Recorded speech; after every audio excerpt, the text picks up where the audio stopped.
안녕하세요. 여러분들과 함께 문법을 공부하고 있는 이기훈 쌤입니다. 이번 시간에는 여러분들이 굉장히 어려워하는 수동태라고 하는 것에 대해서 한번 설명을 해보도록 하겠습니다. 이번 시간에는 기본 개념에 대해서 다룰 거고요. 이후 직성 문법에서 하나하나 수동태에 관해서 뜯어보는 시간을 가지면 좋을 것 같습니다. 자, 일단 수동태라고 하는 개념에 대해서 알기 위해서는요, 이 태라고 하는 것에 대해서 먼저 알 필요가 있습니다. 그런데 태가 뭔지에 대해서 설명하려고 그러면 굉장히 어렵거든요.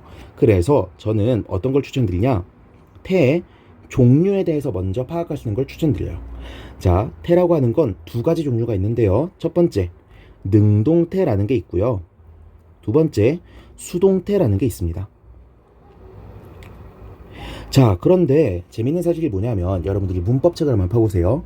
문법책 단원들을 쭉 읽어보다 보면 수동태 챕터는 있는데 이상하게 능동태 챕터는 없다는 걸 알 수가 있어요. 지금 제가 찍고 있는 이 강의도 수동태에 대해서 알아보겠다 그랬지 능동태에 대해서 알아보겠다고는 하지 않았습니다. 왜일까요? 왜일까요? 이유는요, 우리가 특별하게 수동태를 쓰려고 하지 않으면 거의 모든 문장들은 능동태이기 때문입니다. 능동태가 뭐길래? 자, 우리 영어 문장을요, 주어, 동사, 목적어 이렇게 한번 가정을 해봅시다. 그러면 주어를 뭐라고 해석하죠? 는, 이, 가라고 해석을 하죠. 동사는 뭐라고 해석하죠? 뭐뭐, 다라고 해석을 하고요. 목적어는 어떻게 해석해요? 뭐뭐, 을 이렇게 해석을 하죠. 그쵸? 자, 그러면 이런 거 어때요? John hits Mary every day. 존이란 놈이 아주 나쁜 놈이에요. 그래서 존은 hits, 때립니다. 메리를 every day, 매일매일 때립니다. 이런 문장이 있다고 쳐봅시다. 자, 때리고 있는 사람이 누구예요? 때리고 있는 사람? 존이죠. 그쵸? 그리고 맞는 사람은 누구죠? 메리죠. 오케이. 자, 능동태는요, 이것처럼 주어가 행동을 하는 걸 능동태라고 부릅니다. 다시, 능동태는 뭐라고요? 주어가 행동을 하는 것, 이걸 능동태라고 불러요. 그럼 수동태는 딱 봐도 종류가 두 개밖에 없는 거 보니까 반대되는 개념이겠죠? 수동태는요, 주어가 하는 게 아니에요. 주어가 되는 것 혹은 당하는 것을 말합니다. 이게 무슨 뜻이야? 자, 존이랑 메리랑 지금 어떤 관계예요? 존이 맨날 메리를 때리는 관계라고 했죠. 그래서 선생님이 이거를 발견을 했어요. 그럼 어떻게 해야 돼? 존의 엄마랑 메리의 엄마한테 말을 해줘야 될 거 아니에요. 그쵸? 그런데 생각을 해보자고요. 존의 엄마는 존한테 관심이 있겠어요? 메리한테 관심이 있겠어요? 당연히 존한테 관심이 있겠죠. 그쵸? 메리네 엄마는 반대로 존한테 관심이 있겠어요? 메리한테 관심이 있겠어요? 메리한테 관심이 있겠죠? 그러면 선생님이 뭐라고 말을 해야 될까? 존의 엄마한테 말을 한다고 칩시다. 그러면 어머니, 메리가 맞았어요 라고 설명을 해야 될까요? 아니면 어머님, 존이 누굴 때렸어요 라고 말을 해야 될까요? 당연히 어머님, 존이 누굴 때렸어요 라고 말을 해야 되겠죠. 왜? 존의 엄마는 존밖에 몰라요. 그 반에 누가 있는지 어떻게 알아? 그쵸? 근데 반대로 메리네 엄마한테 이 소식을 전하려고 그래요.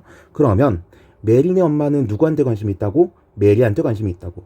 그러면 이 선생님이 어머님, 존이 누굴 때렸어요 라고 말하면 그게 누군데요? 라고 대답을 하겠죠. 메리네 엄마한테 뭐라고 말을 해야겠어요?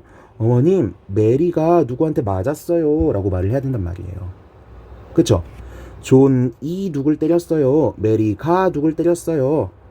은는이가가 붙은 표현들을 우리가 뭐라고 부른다고? 주어라고 부른다고. 그래서 주어가 하는 경우에는 뭐라고 부르고? 능동이라고 부르고요. 주어가 당하는 경우에는 뭐라고 부른다고? 수동이라고 부른다고. 제가 지금 이 상황극 한번 하면서 여러 가지 말씀드렸어요. 수동태라는 건 왜 쓰는 거야? 수동태라고 하는 건 때린 놈한테 관심이 있는 거예요? 맞은 놈한테 관심이 있는 거예요? 맞은 놈한테 관심이 있을 때, 얘에 대해서 말하고 싶을 때 쓰는 게 뭐라고? 수동태라는 겁니다. 오케이? 자, 그렇다면 제가 수동태가 어떤 거라 그랬어요? 주어가 당하는 거라 그랬죠. 그리고 수동태가 당하는 놈을 주어에 두고 싶은 거라고 말씀드렸죠. 그러면 이 문장을 어떻게 바꿔야 되느냐? 자, 능동태 문장을 수동태로 바꾸는 방법에 대해서 설명드리도록 하겠습니다. 첫 번째, 일단은 목적어가 당하는 애였죠. 이 당하는 애를 어느 자리로 보내겠다고요? 당하는 애를 주어 자리로 보내겠다고요. 오케이. 이제 이 목적어가 문장의 새로운 뭐가 된 거예요? 주어가 된 거예요. 자, 그런데 우리가 동사를 그대로 써줄 건데 때리다라는 의미는 살려야 되니까. 그런데 그냥 hit이라고 쓰면 때리는 게 돼요? 맞는 게 돼요? 때리는 게 돼요? 맞는 게 돼요? 때리는 게 되죠. 그래서 hit을 그대로 써주면 안 되고요. 어떻게 바꿔줄 거냐면 비동사 플러스 pp골이라는 걸로 바꿔줄 겁니다. 이건 공식처럼 외우시는 거예요. 수동태는 어떻게 쓴다고? 비동사 플러스 pp라고 쓴다. 그리고 우리는 이 비동사 플러스 pp를 하나의 동사로 볼 겁니다. 됐죠? 자, 근데 이렇게 쓰고 나니까 이 존, 가해자는 우리가 지금 말을 못하고 있잖아요. 이 친구는 어떻게 할 거냐면요. 문장의 뒤로 보낼 건데 그냥 보내면 안 되겠죠? 어떻게 보낼 거냐면 by라고 하는 전치사를 써주고 그 다음에 보낼 겁니다. 왜? by가 무슨 뜻을 가지고 있냐면요. 뭐뭐에 의해서 라는 의미를 가지고 있거든요. 오케이. 그런데 문법을 공부했던 친구들은 알 거예요. 전치사 플러스 명사는 괄호 쳐버린다.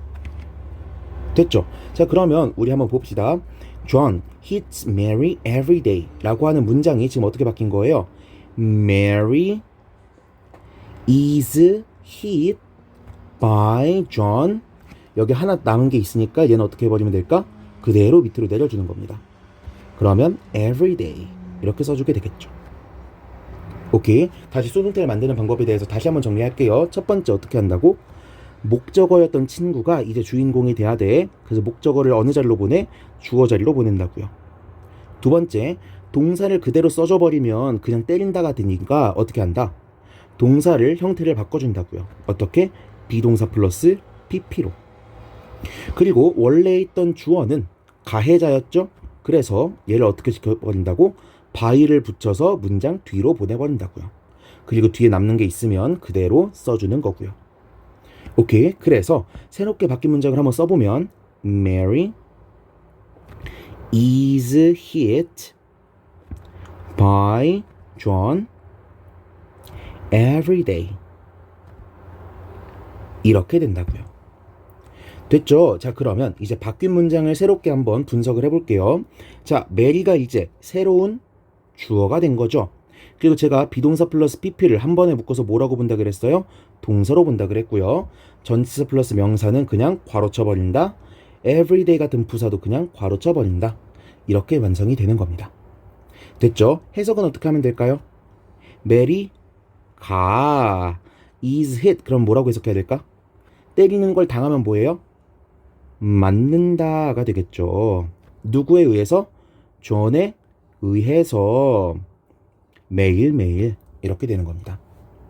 오케이. 자, 오늘 공부한 거에서 정말 어려운 거 그렇게 많지 않아요. 우리가 기억해야 되는 거 다시 한번 정리를 해볼게요. 수동태라는 걸 알기 위해서 뭐부터 알아야 된다? 능동태와 수동태라고 하는 종류부터 알아야 된다. 능동태는 주어가 하는 거고 수동태는 주어가 되는 것 혹은 당하는 것이다. 그래서 수동태를 어떻게 만들면 되느냐? 원래 문장의 주어는 원래 문장의 목적어는 수동태 문장의 주어 자리로 보내버리고 원래 문장의 동사는 비동사 플러스 pp꼴로 바꿔버리고 이제 이 비동사 플러스 pp가 하나의 동사처럼 생각이 될 거다.